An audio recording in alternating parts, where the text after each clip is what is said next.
എൻ്റെ പൊന്നു പ്രേക്ഷകരോട് ഒരു കാര്യം പറയുകയാണ്. ഈ കാര്യത്തിൽ നിങ്ങൾ മതം നോക്കരുത്. നമ്മുടെ കേരളം നല്ല രീതിക്ക് മുന്നോട്ട് പോകണമെങ്കിൽ ഇതിനെ ഞാനും നിങ്ങളും എതിർക്കുക തന്നെ ചെയ്യണം. ഓക്കെ, നിങ്ങൾ ഓരോരുത്തരും ഞാനിപ്പോൾ പ്ലേ ചെയ്യാൻ പോകുന്ന ഒരു വീഡിയോ ഫുള്ളായി കണ്ടിട്ട് അതിന് തക്കതായിട്ടുള്ള ഒരു കമൻറ്റ് നിങ്ങൾ എല്ലാവരും ഇടണം. ഇത് നമ്മൾ ഇന്നത്തോടെ നിർത്തലാക്കണം.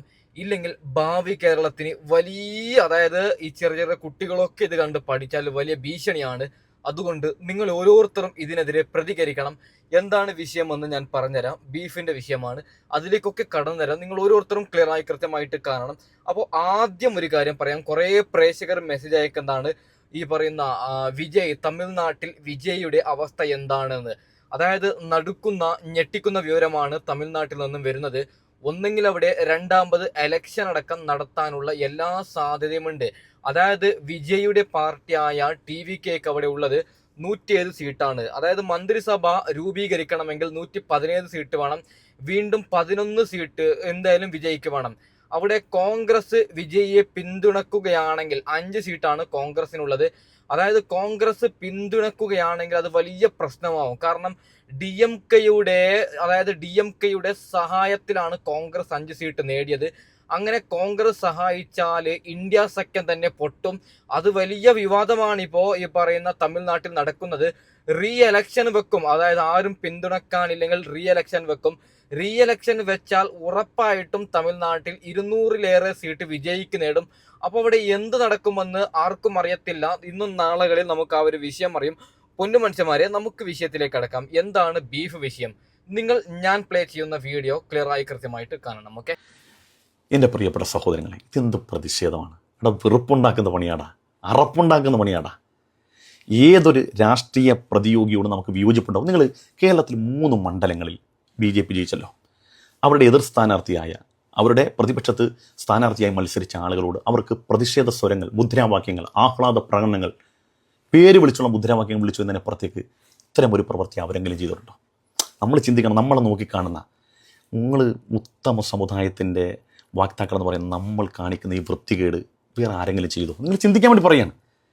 എടാ, ഇതൊരു സഹോദര സമുദായത്തിൽപ്പെട്ട നോക്കുമ്പോൾ എന്താണ്, ഒരു മൃഗത്തിൻ്റെ ഈ ചോര പൊടിയുന്ന അതിൻ്റെ തല ഇങ്ങനെ കെട്ടിത്തൂക്കി നടക്കാൻ ചില്ലറ ഉളുപ്പും മനസ്സാക്ഷിയൊന്നും പോരാ. ചെയ്യരുത്. ഞാനിപ്പോൾ വേങ്ങരയാണുള്ളത്. ഞാനിപ്പോൾ ബഹുമാനപ്പെട്ട പാണക്കാട് തങ്ങളെ ഒരു ആവശ്യം പറയാൻ വേണ്ടി പോയിട്ട് തിരിച്ചു വരികയാണ്. പാണക്കാട് തങ്ങളുടെ പ്രസ്താവന 24-ൻ്റെ അഭിമുഖം ഉണ്ടായിരുന്നു. അപ്പോഴും അദ്ദേഹം പറയുന്നത് വിജയാഹ്ലാദ പ്രകടനങ്ങൾ അതിൽ കടക്കാൻ പാടില്ല എന്നാണ്.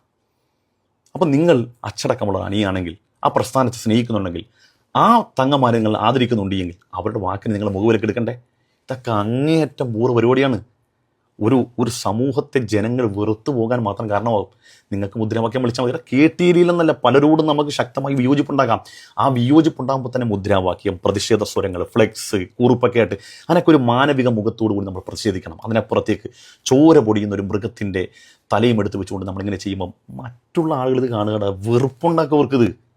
അവർ വിചാരിക്കും എനിക്കൊക്കെ എന്ത് മനസ്സാക്ഷിയാണെന്ന് വിചാരിക്കുക, ഇവനിക്കൊക്കെ എന്ത് കാരുണ്യം എനിക്കൊക്കെ ഉണ്ടാകുന്ന വെച്ച് ജനങ്ങൾ അറപ്പൊന്നു പോത്.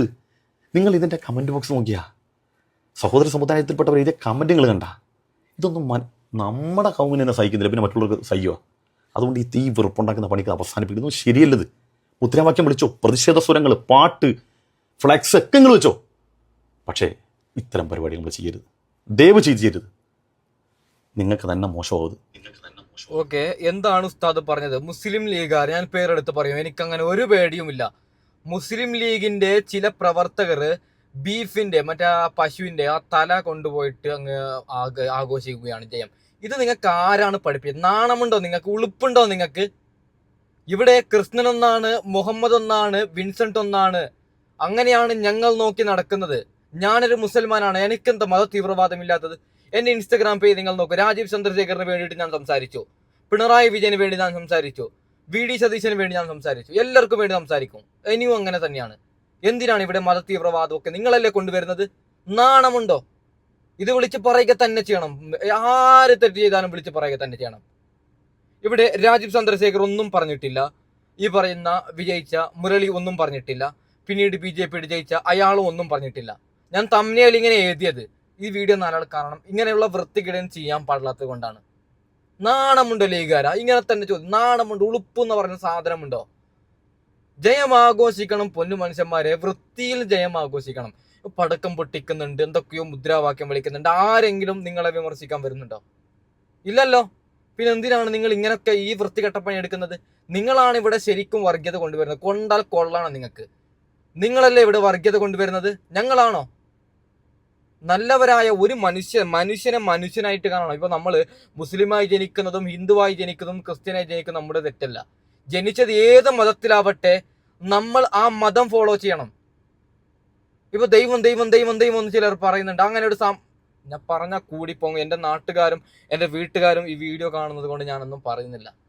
ചിലർ പറയുന്നത് ദൈവം എന്ന മഹാശക്തി ഇല്ലെങ്കിൽ ഇങ്ങനെ, ഞാൻ ദൈവത്തിൽ വിശ്വസിക്കുന്നവരാണ്, ഒരു എക്സാമ്പിൾ പറയുന്നതാണ്. ചിലർ പറയുന്നത് ദൈവം എന്ന് പറയുന്ന അങ്ങനെ ഒരു സാധനം ഇല്ലെന്ന്. അങ്ങനെ എങ്ങാനും സംഭവം അത് ശരിയാണെങ്കിൽ ഈ പറയുന്ന ആഘോഷങ്ങളൊക്കെ എന്തിനാണ്? വളരെ വളരെ മോശം എന്ന് പറഞ്ഞാൽ വളരെ വളരെ മോശം ലീഗുകാരാ നിങ്ങൾ ഈ ചെയ്യുന്ന പ്രവൃത്തിയൊക്കെ. ഇതിനൊക്കെ വിമർശിക്കുക തന്നെ ചെയ്യും ഞാൻ. എൻ്റെ കണ്ണിൽപ്പെട്ടാൽ ഇപ്പൊ നാളെ ആര് പന്നിയോ പന്നിൻ്റെ ഇറച്ചോ അല്ലെങ്കിൽ ഈ പറയുന്ന കട്ട RSSകാർ വേറെ എന്തെങ്കിലും വൃത്തികേട് ചെയ്താൽ ഞാൻ വിളിച്ച് പറയുക തന്നെ ചെയ്യും. കാരണം ഇത്തരത്തിലുള്ള വൃത്തികേട് ഇവിടെ കേരളത്തിൽ ഇനി ആരും ചെയ്യരുത്. എത്ര വലിയ മുസ്ലിം ലീഗുകാരനായാലും, എത്ര വലിയ സഖാവാണെങ്കിലും, എത്ര വലിയ കോൺഗ്രസ്കാരനാണെങ്കിലും ഒരു മറ്റെടുത്തവനും ഇങ്ങനെയുള്ള പരിപാടി ചെയ്യരുത് എന്ന് ഞാൻ പറയാം. ഓക്കെ?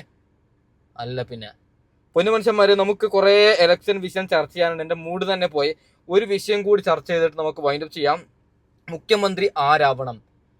VD സതീശൻ. ഒരു കാര്യം പറയാം, ഇന്ന് ഈ പറയുന്ന കോൺഗ്രസ് 100-ലേറെ സീറ്റ് നേടിയിട്ടുണ്ടെങ്കിൽ അതിൻ്റെ ഏറ്റവും വലിയ ഒരു എഫക്റ്റ്, ഒരു കൈയടിക്കേണ്ടത് നമ്മൾ VD സതീശനാണ്. ഓക്കെ?